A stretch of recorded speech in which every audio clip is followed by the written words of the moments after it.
Hello everyone, कैसे हैं आप लोग। उम्मीद करते हैं कि आप लोग अच्छे होंगे, स्वस्थ होंगे, मस्त होंगे और तंदुरुस्त होंगे। तो चलिए आज की क्लास को स्टार्ट करते हैं। आज का हमारा जो टॉपिक है, आज का टॉपिक में आप लोग पढ़ेंगे मनोविज्ञान से आप क्या समझते हैं, संक्षेप में स्पष्ट कीजिए। अथवा आपका क्वेश्चन पूछ सकता है तो मनोविज्ञान का अर्थ स्पष्ट कीजिए तथा परिभाषित कीजिए, ये पूछ सकता है। या फिर अथवा पूछ सकता है मनोविज्ञान क्या है, विभिन्न परिभाषाओं के आधार पर मनोविज्ञान का अर्थ स्पष्ट करें। या फिर अथवा पूछ सकता है मनोविज्ञान क्या है, उचित शब्दों में मनोविज्ञान की परिभाषा दीजिए। तो ये आपका पूछ सकता है। तो चलिए इसको स्टार्ट करते हैं।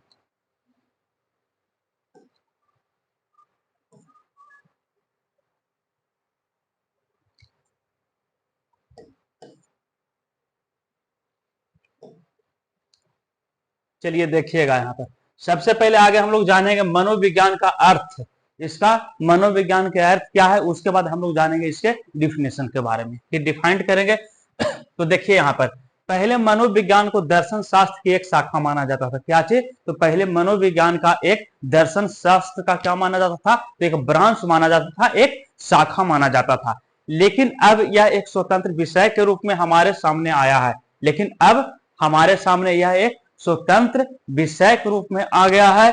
प्रारंभ में 15वीं शताब्दी तक इस विज्ञान का संबंध आत्मा अथवा क्या चीज से, तो अंतःकरण से समझा जाता था। 16वीं शताब्दी के बाद 16वीं शताब्दी तक मनोविज्ञान आत्मा का विज्ञान रहा। क्या चीज का? तो आत्मा का विज्ञान रहा। परंतु आत्मा क्या है, परंतु आत्मा क्या है ये तो भाई होना चाहिए ना, कि आत्मा है क्या, ये तो पता होना चाहिए। या फिर इसका ज्ञान होना चाहिए कि आत्मा क्या है। तो आत्मा क्या है, उसका रंग रूप तथा आकार कैसा है, ये भी प्रश्न उठा कि आत्मा क्या है, अगर है तो उसका रंग रूप आकार है जो कैसा है। इन प्रश्नों को लेकर इस परिभाषा को क्या कर दिया गया, तो अस्वीकार कर दिया गया। क्या कर दिया गया? तो अस्वीकार कर दिया गया। अतः विद्वानों ने मनोविज्ञान को आत्मा का विज्ञान न मानकर क्या माना, तो मस्तिष्क का विज्ञान माना। क्या चीज माना? तो मस्तिष्क का विज्ञान माना। परंतु यह परिभाषा भी क्या रहा, तो यह परिभाषा भी विवादास्पद रहा, क्योंकि मनोवैज्ञानिक मानसिक शक्तियों, मस्तिष्क के स्वरूप व उसकी प्रकृति को सही सही निर्धारित न कर सकी। इसलिए यह भी परिभाषा तो क्या थे, तो विवादास्पद रहा। मनोविज्ञान के अर्थ को स्पष्ट करने के लिए कुछ विद्वानों तथा मनोवैज्ञानिकों ने भिन्न भिन्न परिभाषाएं दी, जिनका विवरण है जो इस प्रकार नीचे दिया गया है। देखिए यहाँ पर क्या क्या चीज दिया गया था। तो सबसे पहले देखिएगा, पहला आपका आत्मा से संबंधित, आत्मा से संबंधित ज्ञान ही मनोवैज्ञानिक है। क्या है? तो आत्मा से संबंधित ज्ञान ही क्या है, आत्मा से संबंधित नॉलेज ही है जो क्या है, तो यही मनोवैज्ञानिक है, यानी साइकोलॉजी है। प्राचीन काल में मनोवैज्ञानिक आत्मा के ज्ञान के रूप में प्रस्तुत किया गया था। इस रूप में मनोविज्ञान के प्रतिपादन का श्रेय प्रमुख रूप से प्राचीन यूनानी विद्वानों को है। किसको है? तो प्राचीन यूनानी विद्वानों का है। प्राचीन दार्शनिक तथा विद्वान अरस्तु ने, कौन? तो अरस्तु ने मनोविज्ञान को आत्मा के ज्ञान के रूप में प्रतिपादित किया था। कौन किए थे? तो अरस्तु ने। इसी अर्थ को ध्यान में रखते हुए मनोविज्ञान यानी साइकोलॉजी का नामकरण हुआ। साइकोलॉजी शब्द वास्तव में किससे, तो ग्रीक शब्द से, यानी ग्रीक भाषा के शब्दों अर्थात साइको और क्या चीज, तो लोगों से मिलकर बना हुआ है। यानी ग्रीक भाषा में साइको, और साइको का अर्थ होता है क्या चीज, तो इसका अर्थ होता है आत्मा, और लोगोस का अर्थ होता है क्या चीज, तो इसका अर्थ होता है शास्त्र या फिर व्यवस्थित ज्ञान होता है। क्या होता है? तो शास्त्र अथवा व्यवस्थित ज्ञान होता है। इस शाब्दिक अर्थ के आधार पर प्रारंभ में मनोवैज्ञानिक को आत्मा संबंधी विज्ञान के रूप में स्वीकार किया गया। और दूसरा आपका था मनोविज्ञान, मन का अध्ययन करने वाला विज्ञान है। क्या है? तो साइकोलॉजी है, वह मन के अध्ययन करने वाला क्या है, तो मन के अध्ययन करने वाला विज्ञान है। 16वीं शताब्दी में जब यह अनुभव किया गया कि मनोविज्ञान को आत्मा का विज्ञान मानना सही नहीं है। क्या है? तो आत्मा का विज्ञान मानना सही नहीं है, यानी साइकोलॉजी को आत्मा का विज्ञान मानना सही नहीं है। कितनी शताब्दी में? तो 16वीं शताब्दी में। तब विद्वानों ने मनोविज्ञान को क्या कहा, तो मन के विज्ञान कहा। आत्मा के विज्ञान न मान करके क्या बोला, तो मन के विज्ञान बोला, के रूप में प्रतिपादित किया। इस मत का प्रतिपादन भी कुछ यूनानी विचारकों ने ही किया था। इस विचारधारा के अनुसार मनोविज्ञान में मन यानी मन का मतलब क्या हो गया, मस्तिष्क यानी माइंड का अध्ययन किया जाता है। मनोविज्ञान के इस अर्थ को भी कुछ कारणों से क्या कर दिया गया, तो कुछ कारणों से भी इस अर्थ को भी अमान्य कर दिया गया। चलिए तीसरा आपका है चेतना से संबंधित विज्ञान ही क्या है, तो चेतना से संबंधित विज्ञान ही मनोविज्ञान है। ये 19वीं शताब्दी में यह धारणा बनी कि मनुष्य एक चेतन प्राणी है। क्या है, तो मनुष्य एक चेतन प्राणी है। इस धारणा के संबंध में जैसे जैसे अधिक सोच विचार तथा अध्ययन हुए, जैसे जैसे अधिक सोच और विचार क्या हुए, अध्ययन हुए, वैसे वैसे मनोविज्ञान के अर्थ में कुछ न कुछ परिवर्तन होते रहा, यानी कुछ न कुछ चेंज होते रहा। एक स्तर पर आकर मनोविज्ञान को चेतना के विज्ञान के रूप में प्रतिपादन किया जाने लगा। इस मत का प्रतिपादन विभिन्न वैज्ञानिकों तथा विद्वानों ने किया। इस अर्थ को प्रतिपादित करने वाली कुछ परिभाषाओं का संक्षिप्त विवेचना है जो नीचे दिया गया है, आप लोग देख सकते हैं। पहला आपका है विल्हेम वुंड के अनुसार, विल्हेम वुंड के अनुसार विल्हेम वुंड ने कहते हैं मनोविज्ञान के अर्थ के प्रतिपादन के लिए प्राकृतिक विज्ञानों से तुलना करते हुए प्रस्तुत परिभाषा का प्रतिपादन किया गया था। प्राकृतिक विज्ञान की विषय वस्तु बाह्य अनुभव के विषय के विरुद्ध मनोविज्ञान को उसकी जांच करनी है, जिसको हम आंतरिक अनुभव कहते हैं, अर्थात हमारे अपनी संवेदना और अनुभूति, हमारे विचार और संकल्प। तो ये था किन के अनुसार, ये था आपका विल्हेम वुंड के अनुसार। दूसरा देखिएगा विलियम जेम्स के अनुसार। विलियम जेम्स क्या बोलते हैं, इस पर भी एक नजर आप लोग डालिएगा। तो विलियम जेम्स के अनुसार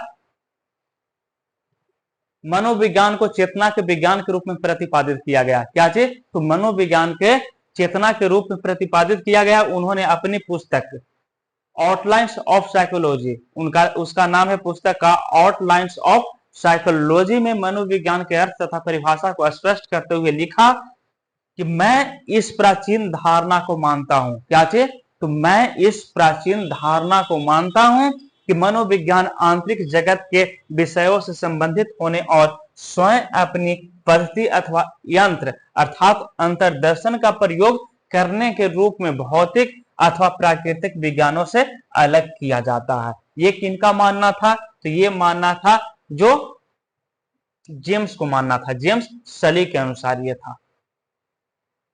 चलिए 4 नंबर देखिएगा मनोविज्ञान व्यवहार का विज्ञान है। क्या चीज, तो मनोविज्ञान है जो व्यवहार का ज्ञान है, यानी 20वीं शताब्दी मनोविज्ञान के संप्रत्यय के विकास में एक युगांतकारी परिवर्तन आया, जिसमें आधुनिक मान्यताओं के अनुसार मनोविज्ञान को व्यवहार का विज्ञान के रूप में प्रतिपादन किया जाता है। किसके रूप में, तो मनोविज्ञान के व्यवहार के विज्ञान के रूप में प्रतिपादित किया जाता है। इस अर्थ को प्रस्तुत करने के लिए प्रस्तुत करने वाली कुछ जो परिभाषाएं हैं, जो देखिए पहला जो है पिल्सबरी के अनुसार, पिल्सबरी के अनुसार, यानी पिल्सबरी भी व्यवहारवादी थे। क्या थे, तो वह भी एक व्यवहारवादी थे। उनके अनुसार सबसे अधिक संतोषजनक के रूप में मनोविज्ञान की परिभाषा मानव व्यवहार के विज्ञान के रूप में की जा सकती है। दूसरा है वाटसन के अनुसार। वाटसन के अनुसार, तो वाटसन मनोविज्ञान को व्यवहार का विज्ञान मानते हैं। क्या चीज, तो मनोविज्ञान के व्यवहार का विज्ञान मानते हैं। उन्होंने मनोविज्ञान की परिभाषा इन शब्दों में प्रस्तुत की है, यानी एक ऐसा मनोविज्ञान लिखना संभव है, एक ऐसा साइकोलॉजी राइट करना संभव है, यानी पॉसिबल है, जिसकी व्यवहार के विज्ञान के रूप में परिभाषा की जा सके। वर्णित मनोविज्ञान की दोनों परिभाषाएं, यानी दोनों परिभाषाएं मनोविज्ञान को व्यवहार का विज्ञान स्वीकार करती है। सैद्धांतिक रूप से इन परिभाषाओं को बहुत हद तक सही माना जा सकता है, लेकिन इन परिभाषाओं में कुछ तकनीकी दोष हैं। सबसे पहले इन परिभाषाओं में यह स्पष्ट नहीं किया गया कि मनोविज्ञान किस प्रकार का विज्ञान है, यानी मनोविज्ञान है जो किस प्रकार का विज्ञान है, अर्थात विधायक विज्ञान है अथवा नियामक विज्ञान है। यानी इसके अलावा इन परिभाषाओं में व्यवहार के प्रत्यय का समुचित स्पष्टीकरण भी नहीं किया गया, यानी इन दोषों के होते हुए भी इन परिभाषाओं को काफी महत्वपूर्ण माना जाता है और आगे चलकर इन्हीं के आधार पर अधिक स्पष्ट तथा निश्चित परिभाषाएं निर्धारित की गई। चलिए पहला देखिएगा मन के अनुसार। इन मन ने मनोवैज्ञानिक को इन शब्दों में परिभाषा किया, यानी मनोविज्ञान को इन शब्दों में परिभाषा किया है, यानी मनोविज्ञान मनुष्य के अनुभव के आधार पर किए गए आंतरिक अनुभव तथा बाह्य व्यवहार का विधायक विज्ञान है। यानी क्या चाहिए बोले थे, तो मनोविज्ञान मनुष्य के अनुभव के आधार पर किए गए आंतरिक अनुभव तथा बाह्य व्यवहार का विधायक विज्ञान है। उसके बाद देखिएगा मैकडूगल के अनुसार, यानी मैकडूगल भी बोलते हैं कि मनोविज्ञान को व्यवहार का विज्ञान मानते हैं, यह भी यानी मैकडूगल भी है जो क्या मानते हैं, तो मनोविज्ञान का व्यवहार का विज्ञान मानते हैं। उन्होंने मनोविज्ञान की परिभाषा को इन शब्दों में प्रतिपादित की है। इन शब्दों में यहाँ पर होना चाहिए था, तो कर ले जाएगा आप लोग, इन शब्दों में प्रतिपादित की है। मनोविज्ञान जीवित वस्तुओं के व्यवहार विधायक विज्ञान है। यानी इस परिभाषा में जहां एक और मनोविज्ञान का अर्थ स्पष्ट किया गया है, वहीं यह भी स्पष्ट किया गया है कि मनोविज्ञान एक विधायक का क्या है, तो विधायक का विज्ञान है। हिलगार्ड तथा एटकिंसन के अनुसार, सर्वश्री हिलगार्ड तथा एटकिंसन ने मनोविज्ञान को व्यवहार का विज्ञान स्वीकार करते हुए इन शब्दों में परिभाषा का प्रतिपादन किया है। यानी मनोविज्ञान की परिभाषा एक विज्ञान के रूप में दी जा सकती है जो मानव तथा दूसरे प्राणियों के व्यवहार का अध्ययन करता है। उसके बाद देखिएगा मर्फी के अनुसार, यानी मनोविज्ञान वह विज्ञान है जिसमें प्राणियों की उन क्रियाओं का अध्ययन किया जाता है या किया जाता है जिसको हम वातावरण के प्रति तैयार करते हैं। क्या चीज करते हैं, जिसको हम वातावरण के प्रति तैयार करते हैं। उसके बाद देखिएगा टॉलस के अनुसार, टॉलस ने मनोविज्ञान को एक अर्थात विज्ञान मानते हुए इन शब्दों में प्रस्तुत किया है। यानी जो मनोविज्ञान है, मनोविज्ञान मानव अनुभव एवं व्यवहार का यथार्थ विज्ञान है। इस प्रकार मनोविज्ञान के संप्रत्यय में जो परिवर्तन आए उन्हें हम निम्न प्रकार से विभक्त कर सकते हैं। पहला, आत्मा का विज्ञान जो कि 15वीं शताब्दी तक रहा, आत्मा का विज्ञान जो कि 15वीं शताब्दी तक रहा। मस्तिष्क का विज्ञान जो कि 16वीं से 17वीं शताब्दी तक ही रहा। उसके बाद चेतना का विज्ञान जो कि 18वीं शताब्दी से 19वीं शताब्दी तक रहा। उसके बाद व्यवहार का विज्ञान जो कि 20वीं शताब्दी से आज तक चल रहा है, यानी 21वीं जो भी शताब्दी है वहां तक आज ये जो 20वीं शताब्दी का जो कहा गया है कि व्यवहार का विज्ञान, ये अभी तक चल रहा है। उपयुक्त विवेचना एवं परिभाषाओं के आधार पर हम यह कह सकते हैं कि प्रत्येक की अपने प्रारंभिक काल से लेकर अब तक मनोविज्ञान एक गतिशील विज्ञान रहा है और समय समय पर मतभेद व आलोचना होने के कारण इस विज्ञान के अर्थ में परिभाषा एवं परिवर्तन होता रहा है। किंतु आधुनिक युग में मनोविज्ञान के अर्थ से संबंधित समस्त मतभेद समाप्त हो गए तथा अब तक मनोविज्ञान के व्यवहार के एक विधायक विज्ञान के रूप में स्वीकार कर लिया गया। चलिए उसके बाद देखिए मनोविज्ञान की आधुनिक परिभाषाएं, यानी मनोविज्ञान का आधुनिक क्या क्या परिभाषाएं हैं उसको आज हम लोग देखेंगे।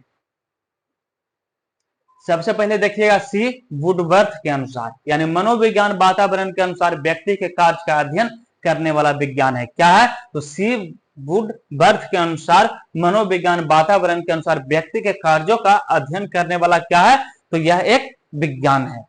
चार्ल्स ई के अनुसार मनोविज्ञान जीवन की विविध परिस्थितियों के प्रति प्राणी की क्रियाओं का अध्ययन करता है। प्रतिक्रियाओं अथवा व्यवहार से प्राप्त प्राणी की सभी प्रकार की प्रतिक्रियाओं, समायोजन, कार्यों तथा अनुभवों से है। यानी उसके बाद है जेम्स डेवर के अनुसार, जेम्स डेवर कहते हैं कि मनोविज्ञान का उद्देश्य मानव तथा पशु के व्यवहार के कारणों की खोज करना तथा मानव स्वभाव के भली भांति अध्ययन करना है। क्या है, तो जेम्स के अनुसार मनोविज्ञान है, यानी मनोविज्ञान का उद्देश्य है जो मानव तथा पशु के व्यवहार के कारणों की खोज करना तथा मानव स्वभाव का भली भांति अध्ययन करना है। तो ये आपका था मनोविज्ञान क्या है। तो क्वेश्चन जिस प्रकार हम बताएं कि क्वेश्चन इस तरह से पूछ सकता है, तो आप लोग ध्यान में रखिएगा कि मनोविज्ञान से आप क्या समझते हैं। तो भली भांति इससे आप परिचित हो गए। आप लोग लिख सकते हैं कि मनोविज्ञान क्या है, संक्षेप में स्पष्ट कीजिए, संक्षेप में आप लोग इसे स्पष्ट कर सकते हैं। या फिर अथवा पूछ सकता है कि मनोविज्ञान का अर्थ स्पष्ट कीजिए तथा परिभाषित कीजिए। तो आप लोग को हम दिखाएं, विभिन्न परिभाषाओं के से परिचित कराएं, तो आप लोग इसे आराम से दे सकते हो। चलिए आज की इतना ही के साथ आज की क्लास को समाप्त करते हैं।